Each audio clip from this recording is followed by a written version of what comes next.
brought you by Silver Pumps and Motors. Top quality और consistent performance के लिए सिर्फ सिल्वर पंप्स नाम याद रखना. దోస్తులో దోస్తులే తెలంగాణను దోస్తులే అంటూ కౌంటర్లు ఇచ్చుకుంటున్నారు బీఆర్ఎస్ బీజేపీ నేతలు. రేవంత్ రెడ్డికి సంజయ్ దోస్త్ అని కేటీఆర్ అంటే కాదు రేవంత్ కి కేటీఆరే పెద్ద దోస్త్ అంటూ ప్రెస్ నోట్ విడుదల చేశారు బండి సంజయ్.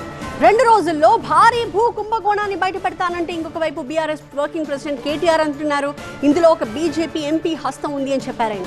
ఇంకొక వైపు ఆరోపణలపై సిబిఐ విచారణకు సిద్ధమా అంటూ సవాల్ విసిరారు సంజయ్.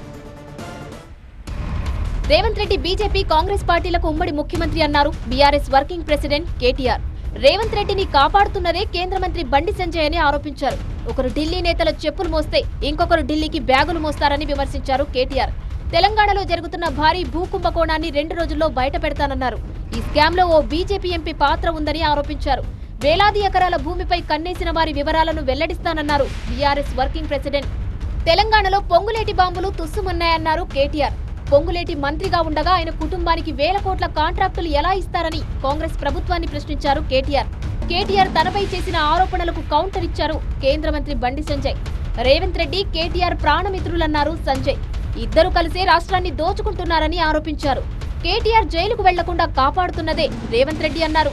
చెన్నై డీలిమిటేషన్ మీటింగ్ కు కూడా ఇద్దరు కలిసే వెళ్లారన్నారు.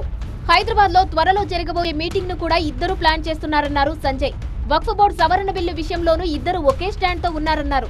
హైదరాబాద్ ఎమ్మెల్సీ ఎన్నికల్లో ఇద్దరు కలిసి మజ్లిస్ ను గెలిపించేందుకు సిద్ధమయ్యారన్నారు. గ్రాడ్యుయేట్ టీచర్ ఎమ్మెల్సీ ఎన్నికల్లోనూ రేవంత్ ను కాపాడేందుకు కేటీఆర్ బీఆర్ఎస్ అభ్యర్థిని బరిలోకి దించలేదన్నారు బండి.